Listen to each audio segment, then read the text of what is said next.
अस्सलाम वालेकुम नाज़रीन, गिरदो पेश चैनल को सब्सक्राइब कीजिए और बेल आइकन को क्लिक कीजिए। गुज़िश्ता दिनों मुमताज़ भुट्टो साहब का इंतकाल हुआ तो ये चीज़ें जहन में आईं कि मुमताज़ भुट्टो सिंध के कौम परस्त रहनुमा थे और उनके दिल में, उनके दौर में जो लिसानी बिल आया मंजूर किया गया था, उस लिसानी बिल ने सिंध में फसादात को जन्म दिया था। वो पहले लिसानी फसादात थे सिंध में जो मुमताज़ भुट्टो साहब की वज़ारत आला के ज़माने में हुए थे। उर्दू का जनाजा है ज़रा धूम से निकले, ये नज़म जंग अखबार ने स्याह हाशिए के साथ शाये की और उसके बाद कत्ल व गारत हुई। ये एक हिस्ट्री है। वो चले गए लेकिन उनकी याद के साथ ये चीज़ वाबस्ता है। फिर इसके नतीजे में रद्द अमल क्या हुआ? जब आपने ये एक लिसानी बिल को मंजूर किया और सिंध की कौमी ज़बान करार दिया गया, सिंधी ज़बान को कौमी ज़बान करार दिया गया, तो उसके नतीजे में रद्द अमल में उर्दू बोलने वाले मुत्तहिद होना शुरू हुए और हमें इल्ताफ़ हुसैन की सरगर्मियाँ अगर देखें तो हमें इल्ताफ़ हुसैन की सरगर्मियों, APMSO के क़याम और इस सारे अमल के दौरान कहीं दरमियान में ये महरूमी भी दिखाई देती है कि जिसने उर्दू बोलने वालों को ये एहसास दिलाया कराची में कि हमारे हकूक़ सल्ब किए जा रहे हैं। सिंधी और उर्दू बोलने वालों के दरमियान शहरी और देही सिंध की तकसीम हुई और फिर एक फसादात का सिलसिला शुरू हुआ कराची में। MQM के आने के बाद बहुत सारे बदअमनी के वाक़यात हुए।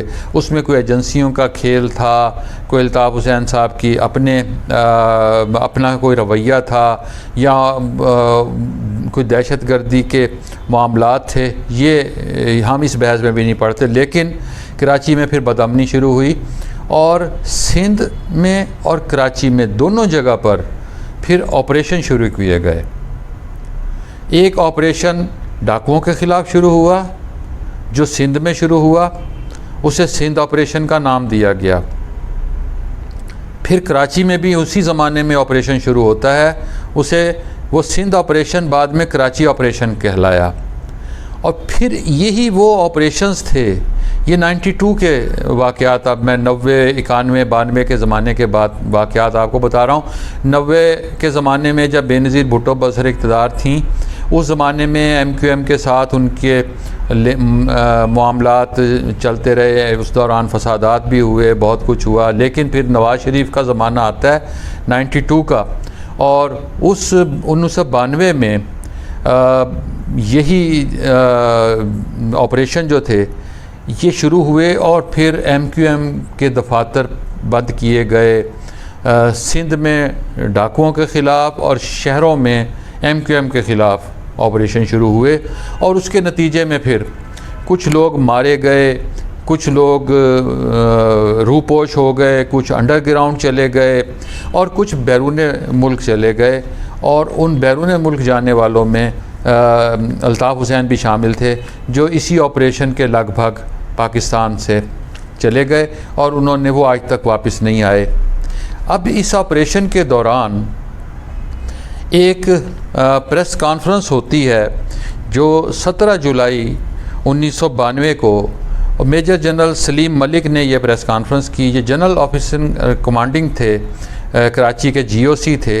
इन्होंने ये प्रेस कॉन्फ्रेंस की और अगले रोज़ उस प्रेस कॉन्फ्रेंस के बाद अखबारात में शह सुर्खियों के साथ ये ख़बरें शाये हुई कि जिन्हापुर का मंसूबा जो है वो पकड़ा गया है, जिन्हापुर के नक्शे बरामद हुए हैं और जिन्हापुर के नक्शों से साबित होता है कि हांगकांग की तर्ज पर कराची को एक अलग मुल्क बनाने की या अलग शहर आज़ादी का मंसूबा ये था कि हांगकांग की तर्ज पर कराची को एक आज़ाद मुल्क के तौर पर डिक्लेयर किया जाएगा। ये जिनापुर का मंसूबा था और उसके बाद MQM के बहुत सारे लोग गिरफ़्तार हुए, कुछ बैरून मुल्क चले गए और उन्होंने वहाँ जाके पनाह ले ली। फिर MQM की बाहमी लड़ाई इस दौरान शुरू होती है, कुछ लोग मारे जाते हैं, कुछ लोग मुकाबलों में मारे गए, कुछ बाहमी लड़ाई के दौरान मारे गए। और हमने फिर ये देखा कि जिनापुर का जो भूत है वो MQM के साथ उसी तरह चिमट गया जैसे भुट्टो साहब के साथ इधर तुम उधर हम वाला जुमला चस्पा हो गया था।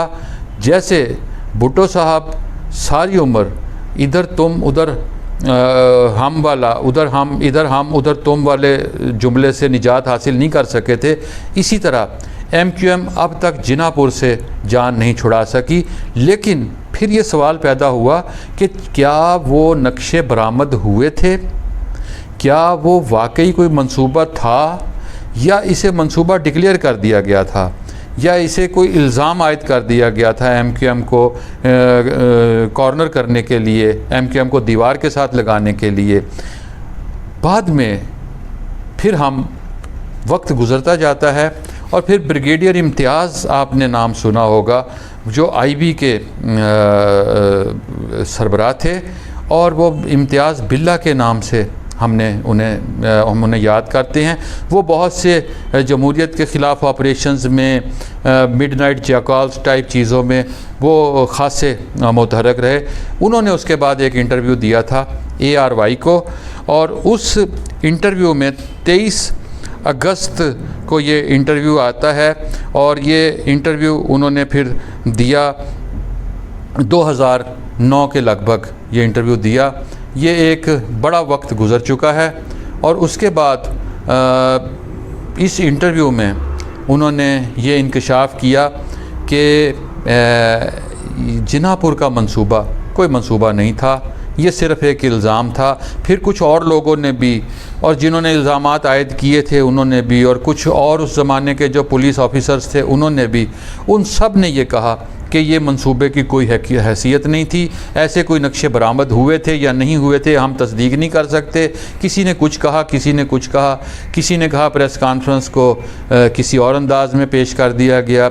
लेकिन ये एक हकीकत है कि ये जुलाई में जो प्रेस कॉन्फ्रेंस हुई और जो ऑपरेशन हुआ उसमें जिनापुर का मंसूबा हमेशा के लिए MQM के साथ चस्पा कर दिया गया। क्या हकीकतें हैं क्या नहीं, ये वक्त फ़ैसला करेगा। लेकिन जब वक्त फ़ैसला करता है उस वक्त तक पुलों के नीचे से बहुत सा पानी गुज़र चुका होता है।